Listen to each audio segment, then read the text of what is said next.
Hi, in this video I'm going to discuss 5 things why I prefer having a continuous glucose monitoring system, why I chose a Freestyle Libre, some of the problems I had, solutions I found. I'm going to show a demo of how it's inserted, and at the end, if you stay till then, I'll tell you how you can get one yourself.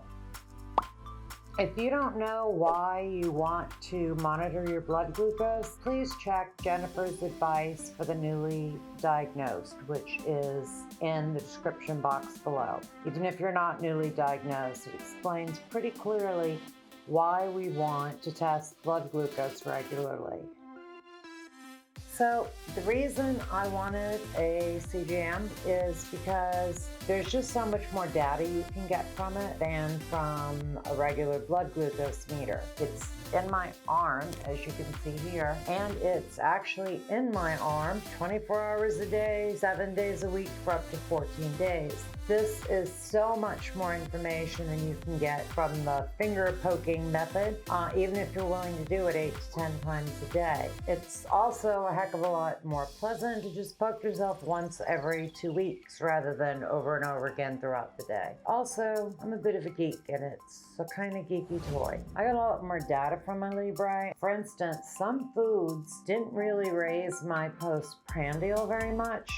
But then the next day, my blood glucose would be 5 to 10 points higher all day. So that's not something I would have ever really been able to see without a continuous glucose monitor. You can see here that it's often under 70 milligrams per deciliter, supposedly the cutoff for hypoglycemia, but perfectly normal for me in ketosis. This is a 90-day graph of my daily patterns.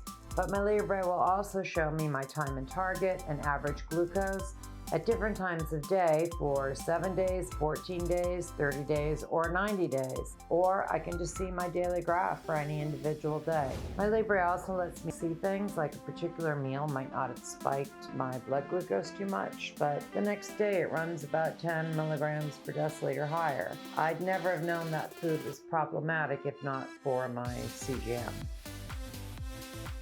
Dr. Peter Adia, who is much more experienced with CGMs than I am, highly recommends the Dexcom CGM, and because he believes it's the most accurate.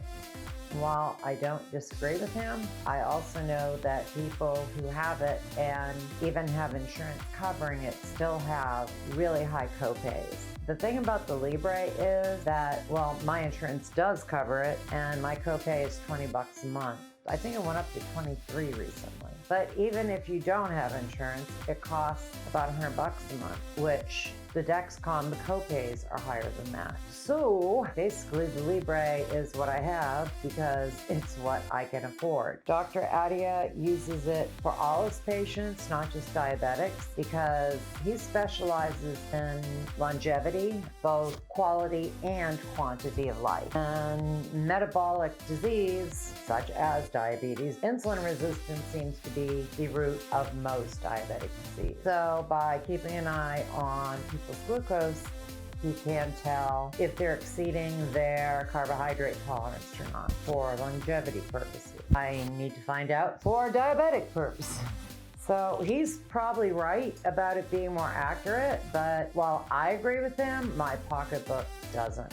In order for a blood glucose meter to be FDA approved, it has to be within 15% of accuracy. And that sounds like a big variance, and it kind of is. But on the other hand, I can tell how I'm doing over time with it, because if it's running high, in my experience, actually, I think it probably runs low.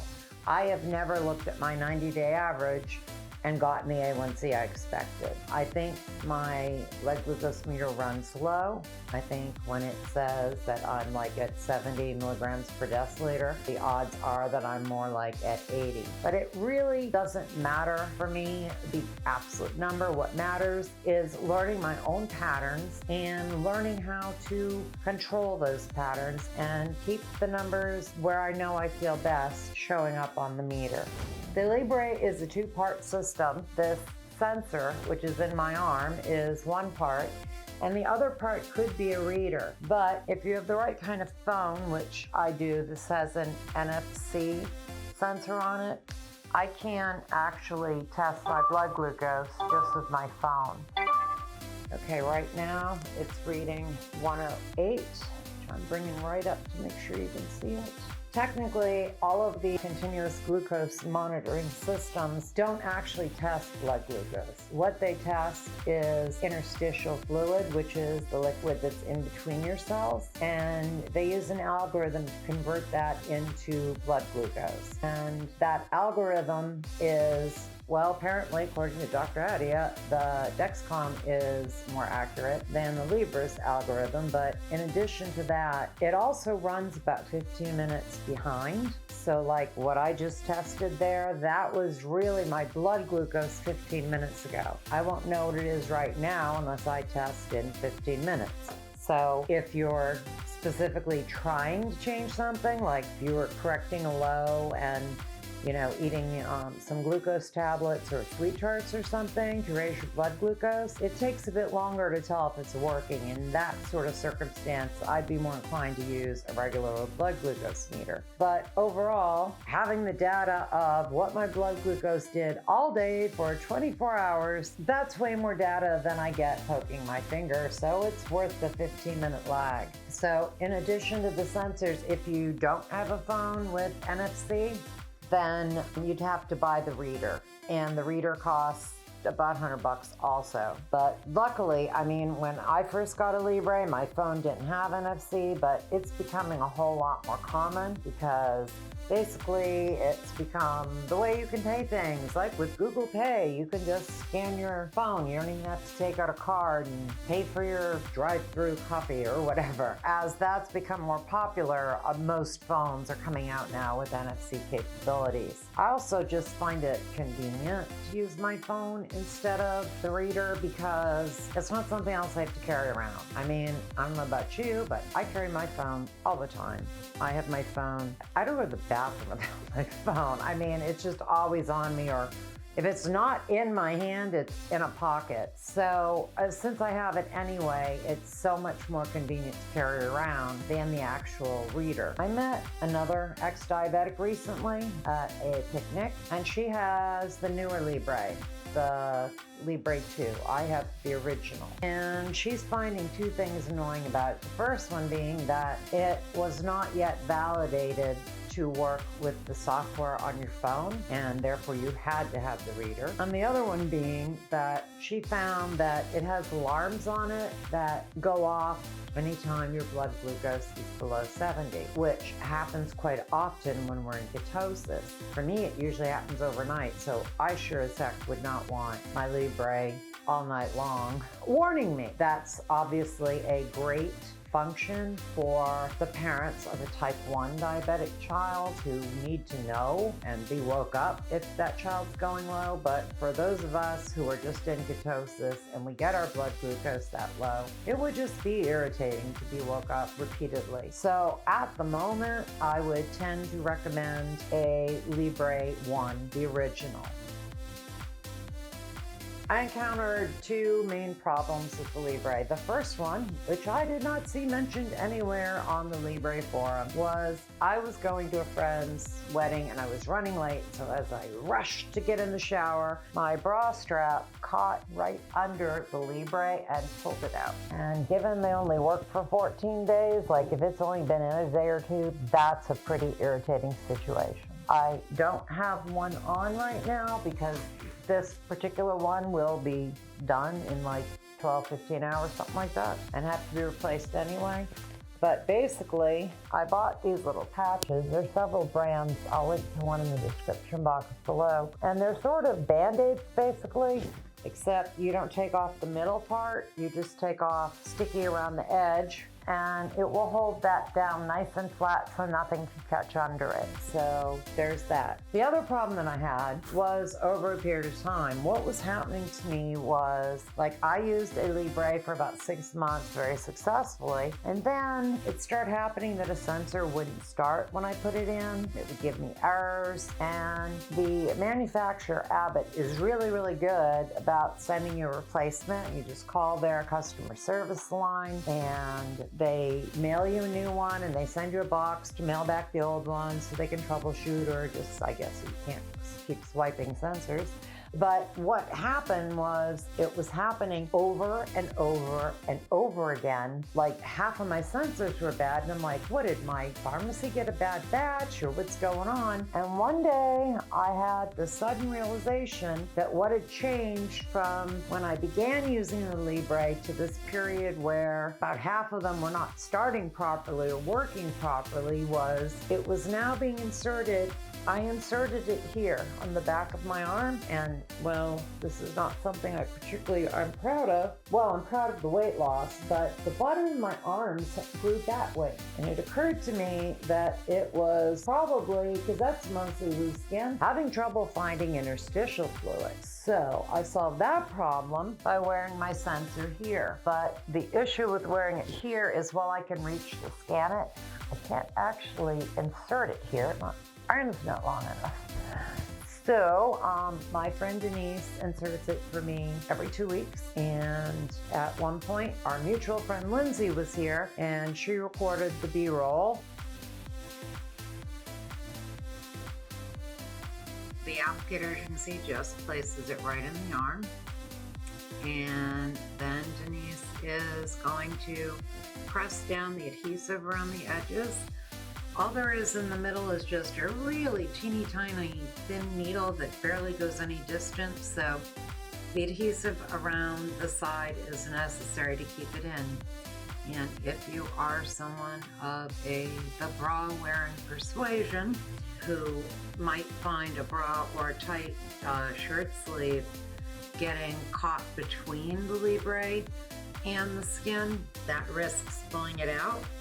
So Denise will next install the patch that I wear over it, and this is linked to in the description box below. It's called Not Just a Patch, and basically it smooths out the edge of the sensor, the Libre sensor, with your skin so that it just really can't get caught. They come in different colors. There's a number of brands of them. They come in patterns and whatnot as well. I got purple because I figured I had enough blue in my life. That holds the sensor from getting ripped off, and putting it on the outside of my arm instead of in the bat wings keeps it from not starting properly.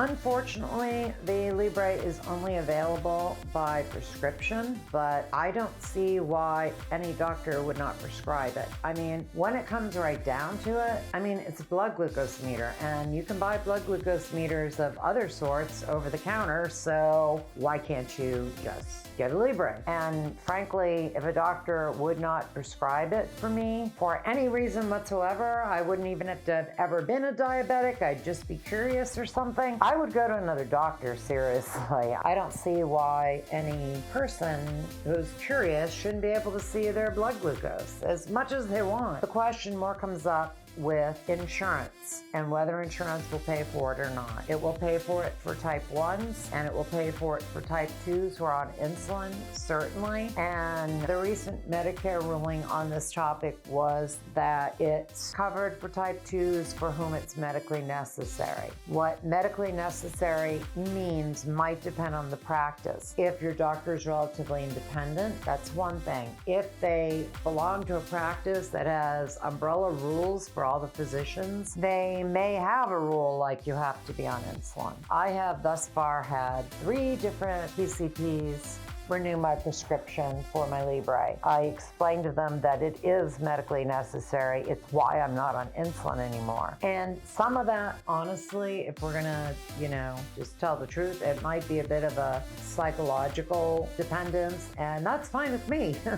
Sometimes my blood glucose still changes to a degree that I wasn't expecting. I mean, I generally know what to do to keep it in a good range, but for instance, I had some problems with actual hypoglycemia when I would do extended fasts. And I discovered that a very light bit of exercise, 10-15 minutes, raises my blood glucose. It did not do that a couple years ago. A couple years ago, exercise was for burning off glucose. Now it is a great way for reviving. If I'm not feeling great and I see that my blood glucose is a bit on the low side, I can just exercise literally for 10 or 15 minutes. I mean, I need to get it be significant exercise, but it beats taking a nap, and that I can do it in 10-15 minutes, where if I nap, I'm gonna be out for a couple hours. It beats having to eat if I am doing an extended fast and don't want to have some blueberries. So for me, it is medically necessary to not be diabetic anymore. However, if my insurance ever fights with me about this, honestly, it's $100 a month. I'm just gonna keep getting it because I need my Libre. And if your doctor won't prescribe it, I'd seriously ask another doctor. You may or may not be able to get insurance to pay for it. So that depends. Whether you have insurance or not, you want to check Abbott's website, because I will link to that below also. They often have deals where the reader or the first month of sensors are free, or there's some kind of deal going on, or a coupon. So whether you're using insurance or not, you want to check that out before you actually go with your prescription to the drugstore. There is another option if your doctor won't prescribe it and you don't want to go to a different doctor. I've seen Facebook ads lately that offer a coaching service that comes with a continuous glucose monitoring system. Now, given that the sensors themselves cost $100 a month, I presume there's an additional cost on top of that. Basically, if you sign up for a coaching service, presumably there's a doctor who feels like I do that anyone should be able to know their blood glucose, and he writes a prescription. And then you have somebody who will interpret your data for you and help you understand what to do with it. I don't need someone to interpret it. I can do that myself. I'm personally not willing to pay for a coach, but I have seen people choose that because their doctor wouldn't prescribe it or their insurance wouldn't pay. And although I still think if your insurance won't pay, it'd probably be cheaper just to buy it. But if you need the coaching services as well, that could be a decent deal. I don't have links to that because it's just something I've seen when I've been scrolling Facebook that's being offered now, but I'm sure if you go search Facebook, you can find the ad. Most of the diabetic ads are stupid, but that one might be useful. You don't need a continuous glucose monitoring system to reverse your diabetes, but it might be helpful in your journey. I'm gonna link to the end card over here for my playlist on how to reverse diabetes, and I'll see you over there.